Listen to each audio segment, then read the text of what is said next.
My husband forbade me from opening his age-long briefcase.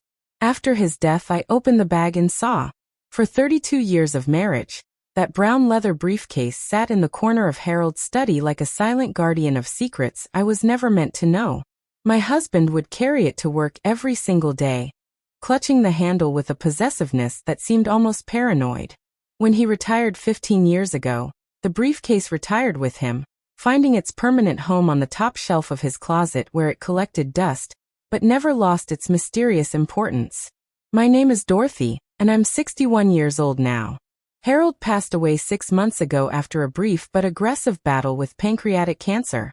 During our 3 decades together, he was a good husband in most ways, faithful, hardworking, and devoted to our 2 children.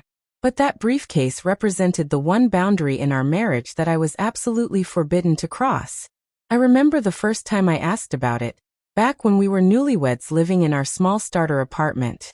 Harold had just come home from his job at the accounting firm, and I noticed him carefully placing the briefcase in our bedroom closet with unusual care. "What's in there that's so important?" I asked casually, thinking it was probably just work documents. Harold's face changed in a way I had never seen before. His jaw tightened, and his eyes went cold. "Dorothy, that briefcase is private. I need you to promise me you'll never open it or ask about it again." The intensity of his reaction startled me. "Harold, I was just curious. I didn't mean to upset you." "Promise me," he insisted, his voice firm and unyielding. "Some things are meant to stay private, even between husband and wife. This is one of those things." Young and in love, I made that promise. I told myself that everyone deserves some privacy, some corner of their life that belonged only to them. Harold was otherwise so open and loving that I convinced myself the briefcase probably contained nothing more interesting than old letters or personal mementos from his childhood. But over the years, that briefcase became an increasingly strange presence in our home. Harold would occasionally take it down from the shelf, disappear into his study for hours, and emerge looking either deeply sad or strangely relieved. When I would ask if everything was okay, he would simply nod and change the subject. Our children, Martin and Susan, learned early not to ask about the briefcase. When Martin was about 8 years old, he tried to reach it during a game of hide and seek. Harold discovered him standing on a chair, stretching toward the shelf, and his reaction was swift and severe. "Don't you ever touch that briefcase," Harold said, his voice sharp enough to make Martin cry. "That's not for you or anyone else to look at. Do you understand me?" After the children moved out and started their own families, I occasionally wondered if the briefcase contained something related to them, perhaps documents about an illness one of them had as a child, or some family secret Harold was protecting them from. But whenever I tried to bring up the subject, Harold would shut down the conversation immediately. "Dorothy, we made an agreement 32 years ago," he would remind me. "I need you to honor that promise." The briefcase became such a fixture in our lives that I almost stopped thinking about it consciously. It was just there, like the furniture or the walls, part of the landscape of our marriage that I had learned to accept without understanding. But during Harold's final weeks in hospice, something changed. He became agitated about the briefcase in a way he had never been before. He would wake from medication-induced sleep and grab my hand urgently. "Dorothy, the briefcase," he would say, his voice weak but insistent. "You have to promise me something." "What is it, Harold? What do you need? After I'm gone, you can open it. You should open it. But please, please don't hate me for what you find inside." His words filled me with dread and confusion.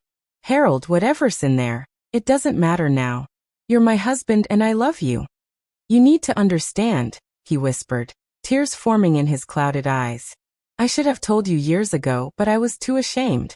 Too afraid of losing you and the children."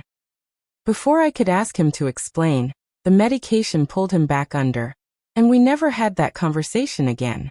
Harold passed away 3 days later, taking his secrets with him to the grave. At his funeral, I stood beside his casket thinking about that briefcase and his final cryptic words. What could possibly be inside that had haunted him for our entire marriage? What secret had he carried alone for over 3 decades? For weeks after the funeral, I couldn't bring myself to open the briefcase. It sat on Harold's desk in his study, no longer hidden on the closet shelf, but out in the open where I had to look at it every time I walked past. Part of me was terrified of what I might find. Harold's warning not to hate him suggested the contents would be disturbing or painful. Martin and Susan asked about it when they came to help me sort through their father's belongings. "Mom, what's in Dad's old briefcase?" Susan asked. "He was always so weird about it." "I don't know," I admitted. "He told me I could open it after he was gone, but I'm afraid of what I'll find." Martin, always the more practical of my two children, said what we were all thinking. What if it's something illegal? What if Dad was involved in something that could still cause problems for our family? The thought had occurred to me too. Harold had been an accountant for a major firm before starting his own small practice. What if the briefcase contained evidence of financial crimes or embezzlement? What if opening it would expose our family to legal consequences? But Harold's final words kept echoing in my mind. He had wanted me to open it. He had said I needed to understand. Whatever was inside, it was something he wanted me to know, even if he had been too afraid to tell me while he was alive. 3 months after Harold's funeral, on what would have been our 33rd wedding anniversary, I finally found the courage to open the briefcase. I sat at Harold's desk, the worn leather case in front of me, and took a deep breath before clicking open the brass latches. The smell hit me first: old paper, faded ink, and decades of secrets sealed away from light and air. Inside, the briefcase was meticulously organized with folders, envelopes, and what appeared to be journals, all arranged with the same careful precision Harold had applied to everything in his life. I pulled out the first item, a large manila envelope with "Dorothy, read this first," written in Harold's careful handwriting. My hands shook as I opened it, and began reading the letter inside. "My dearest Dorothy," it began. "If you're reading this, then I'm gone, and you've finally opened the briefcase I guarded so carefully for all these years. I need to start by saying I'm sorry. I'm sorry for keeping secrets. I'm sorry for the burden I'm about to place on you. But most of all, I'm sorry I was too much of a coward to tell you this while I was alive. Everything in this briefcase relates to a period of my life before we met. A period I've spent our entire marriage trying to forget, atone for, and hide from everyone who matters to me. Before I was Harold Mitchell, the accountant and family man you married, I was someone else. Someone I'm deeply ashamed of." I had to stop reading for a moment as my heart pounded in my chest. What was Harold about to confess? An affair? A criminal past? Something worse? I forced myself to continue reading. When I was 22 years old, fresh out of college and newly employed at my first accounting job, I met a woman named Catherine Shaw. She was beautiful, intelligent, and unlike anyone I had ever known. We fell in love quickly, or at least what I thought was love at that age. 6 months after we met, Catherine told me she was pregnant. I was terrified, Dorothy. I was just starting my career, barely making enough money to support myself, and completely unprepared to be a father. But Catherine was excited about the baby. She wanted to get married and start a family together. I did the most cowardly thing I've ever done in my life. I told Catherine I wasn't ready to be a father, gave her $500 for an abortion, and then I ran. I changed my phone number, quit my job, and moved to a different city. I abandoned her when she needed me most. I gasped out loud, my hand flying to my mouth. Harold had a child? Or had Catherine terminated the pregnancy? I kept reading, my eyes blurring with tears. 3 years later, I was working in the city where I eventually met you. I had convinced myself that Catherine had gotten the abortion and moved on with her life. I told myself I had done the right thing by walking away before I could ruin both of our futures. But then I received a letter. Catherine had tracked me down through mutual acquaintances from college. She told me that she hadn't been able to go through with the abortion. She had given birth to a daughter named Emily. She wasn't asking for money or demanding I be part of the child's life. She just wanted me to know that I had a daughter in the world. That letter is in this briefcase, Dorothy, along with every letter, card, and photograph Catherine sent me over the next 18 years. My whole body went cold. Harold had a daughter he had never told me about, a daughter who would now be, I did the math quickly in my head, about 49 years old. I set down the letter and started pulling items from the briefcase with shaking hands. There were dozens of letters, all addressed to Harold at various post office boxes he must have maintained secretly over the years. I opened one at random, dated about 6 months after Harold and I were married. Dear Harold, it read in neat feminine handwriting. Emily turned 5 years old last week. I've attached a photo of her birthday party. She's asking more questions about her father lately. I've told her that you were too young and scared when she was born, but that you're a good person who did what he thought was best. I don't know if that's true, but I don't want her to grow up hating you. I hope someday you'll have the courage to meet her. Catherine. I pulled out the attached photograph with trembling fingers. A little girl with blonde curls and Harold's distinctive smile stared back at me from a Polaroid taken more than 30 years ago.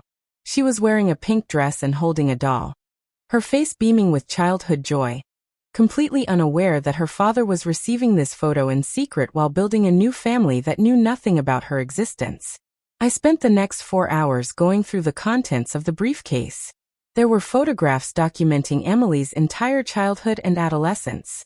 First day of school pictures, Christmas cards, report cards showing she was an excellent student, letters from Catherine updating Harold on Emily's achievements and struggles.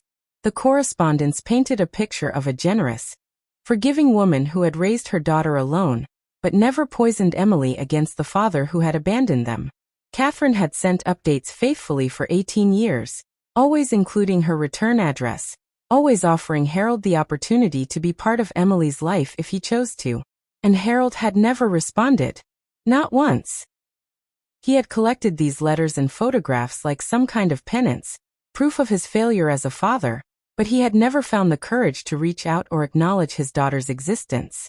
The letters stopped when Emily turned 18. The final one from Catherine was brief and formal. Harold, Emily is now an adult and has decided she doesn't want any contact with you. I've respected her wishes, and will not be sending any more updates. I hope you've found happiness in your life, even if you couldn't find the courage to be part of hers. Goodbye. But that wasn't where the contents of the briefcase ended. There were also journals, Harold's journals, spanning from the year Emily was born until just a few months before his death. I opened the most recent one, and began reading entries that broke my heart. I'm dying. One entry from 6 months before his death read, the doctors say I have maybe 3 months left. I find myself thinking about Emily constantly. She would be 49 now, possibly with children of her own. My grandchildren. I have deprived myself and my family of knowing these people, all because I was too ashamed and cowardly to admit my mistakes. Dorothy deserves to know the truth. Martin and Susan deserve to know they have a half-sister. Emily deserves an apology, even if it comes too late to matter. But I'm still too much of a coward to tell them while I'm alive. I'm going to leave this briefcase for Dorothy to find. She's stronger than I ever was. Maybe she can fix what I broke. I sat at Harold's desk until the sun set, reading through decades of guilt, shame, and missed opportunities documented in careful handwriting. My husband had carried this burden alone for our entire marriage, had maintained a secret parallel awareness of a daughter he would never know, had punished himself privately while presenting a normal face to the world. My initial reaction was anger. How could Harold have kept this from me? We had built a life together based on what I thought was complete honesty. He had let me believe I knew him fully while hiding something this enormous. Every time I had looked at our family photos, proud of our 2 children, Harold had been thinking about the 3rd child he had abandoned. But as I continued reading his journals, my anger gradually transformed into something more complicated. Harold hadn't hidden Emily's existence because he didn't care. He had hidden it because he cared too much, because the shame of what he had done was too great to share, because he had convinced himself that protecting our family from his past mistakes was more important than being honest about them. In his journals, Harold had tracked Emily's life from a distance. When Catherine's letters stopped coming, he had hired a private investigator to send him occasional updates. I found those reports in the briefcase too. Emily had gone to college, become a teacher, married a man named David, and had 3 children of her own. Harold had grandchildren he had never met, would never meet. 3 kids who didn't know their grandfather existed. The next morning, I called Martin and Susan and asked them to come to the house.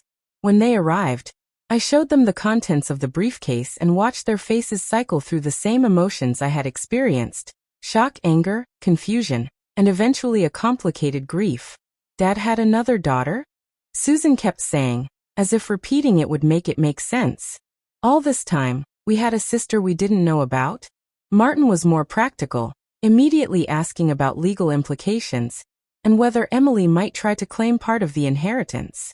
But I could see the hurt in his eyes too.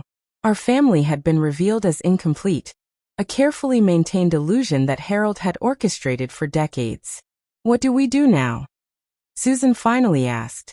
Do we try to contact Emily? Does she even want to know about us? That was the question that had kept me awake all night. Catherine's final letter had said that Emily didn't want contact with Harold. But Harold was gone now. Did that change anything? Did Emily deserve to know that her father had at least been aware of her existence, even if he hadn't had the courage to be part of her life? Over the next few weeks, I tried to locate Emily. The last private investigator report in Harold's briefcase was from 3 years ago, and the contact information was outdated. But eventually, through online searches and the help of a professional locator service, I found her. Emily Shawbrennan lived about 200 miles away with her husband David and their 3 children. I found her Facebook page, which wasn't set to private, and spent hours looking at photos of a woman who looked remarkably like Susan, with Harold's smile and my daughter's eyes. I wrote and rewrote a letter to Emily dozens of times. How do you explain that your husband hid her existence for your entire marriage? How do you apologize for someone else's abandonment? How do you reach out to someone who specifically said she didn't want contact? Finally, I settled on something simple and honest. Dear Emily, my name is Dorothy Mitchell. I was married to your biological father, Harold Mitchell, for 32 years. Harold passed away 6 months ago. After his death, I discovered a briefcase he had kept hidden throughout our marriage. Inside, I found letters and photographs documenting your entire life, sent to him by your mother Catherine. I need you to know that Harold never forgot about you. He carried the shame and guilt of abandoning you and your mother for his entire life. It doesn't excuse what he did, and I can't imagine the pain his absence caused you. But I wanted you to know that you mattered to him, even if he never found the courage to tell you that himself. I also want you to know that you have 2 half-siblings, Martin and Susan, who would like to meet you if you're open to that. You have nieces and nephews who share your blood. You have a family who didn't know you existed but wishes they had. I understand if you don't want any contact with us. Harold's actions hurt you in ways I can't fully comprehend. But if you're willing, I would like to meet you, if only to give you the letters your mother wrote, and to answer any questions you might have about the man who was your father. With sincere respect and hope, Dorothy Mitchell.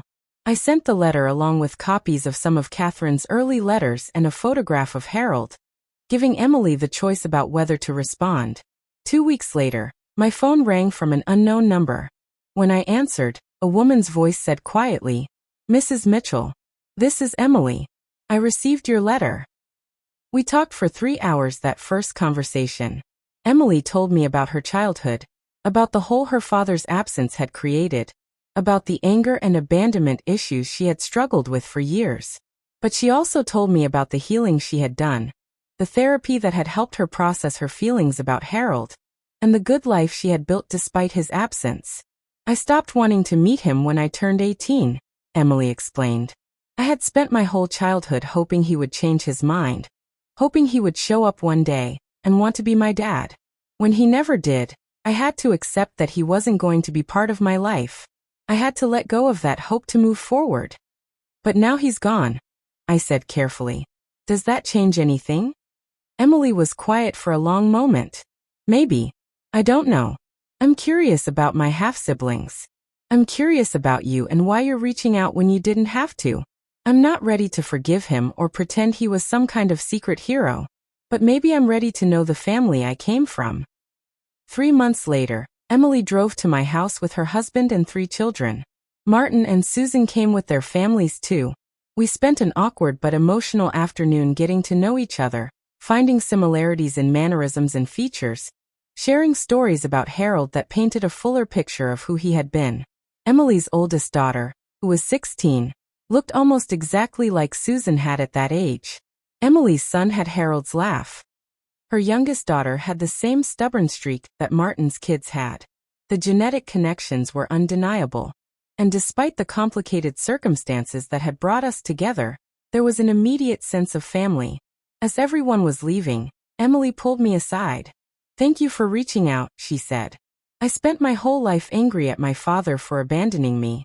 Learning that he at least knew about me, that he kept my mother's letters and followed my life from a distance. It doesn't fix anything, but it does help somehow. He loved you," I told her, though the words felt inadequate.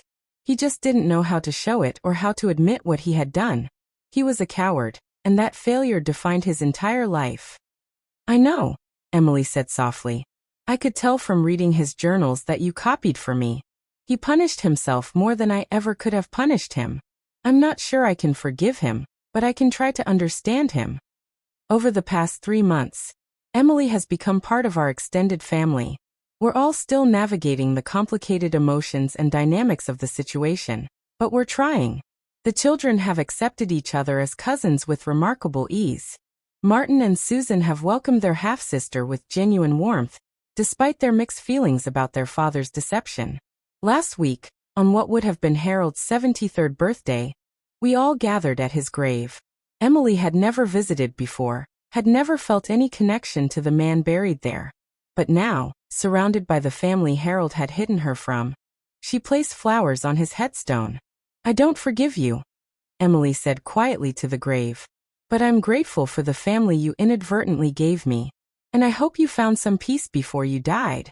As I stood there watching Emily say goodbye to the father she never knew, I thought about that brown leather briefcase, and all the years it had sat silently in Harold's closet. He had carried those secrets for 32 years, letting them weigh on him privately while maintaining the appearance of a normal life. I wish Harold had told me about Emily when we first met. I wish he had given me the chance to support him through his guilt and shame. I wish he had found the courage to reach out to his daughter before it was too late. But he didn't, and now we're all left trying to build relationships across decades of absence and silence. The briefcase is empty now, its contents distributed to the people who needed to see them. But the impact of what it contained will ripple through our family for generations. Emily's children know their grandfather's story. My grandchildren understand that families are sometimes more complicated than they appear. And I've learned that the person you share your life with can still harbor secrets that reshape everything you thought you knew about your marriage. I don't hate Harold, despite his final fear that I would. I'm angry at him for his cowardice, sad about the wasted opportunities, and hurt by his deception. But I also understand that he was a flawed human being who made a terrible mistake when he was young, and then compounded that mistake by hiding from it for the rest of his life. The briefcase taught me that secrets have weight, that shame can be a lifelong burden, and that sometimes the kindest thing we can do for the people we love is to forgive them for being imperfect. Harold was a good husband and father to Martin and Susan, even while failing entirely as a father to Emily. He was capable of both deep love and profound cowardice, and I have to accept both sides of who he was. Sometimes I wonder what would have happened if Harold had told me about Emily early in our relationship. Would I have stayed with him? Would we have found a way to include Emily in our family from the beginning? Would Harold have been happier carrying his truth openly rather than hiding it for decades? I'll never know the answers to those questions. But I do know that opening that briefcase, as painful as it was, gave Emily and our family a chance to heal wounds we didn't even know existed. And maybe that's what Harold wanted all along, for his death to finally grant him the courage that eluded him in life, and for his secrets to ultimately bring his family together rather than keep them apart. The brown leather briefcase sits in my closet now, empty but full of history. Sometimes I take it down and run my fingers over the worn leather, thinking about all the years it guarded Harold's secrets, and all the lives those secrets affected. It's just an object, a simple briefcase that could have contained anything. But it held the key to understanding the full truth about the man I was married to for 32 years. And for that, despite everything, I'm grateful Harold left it for me to find.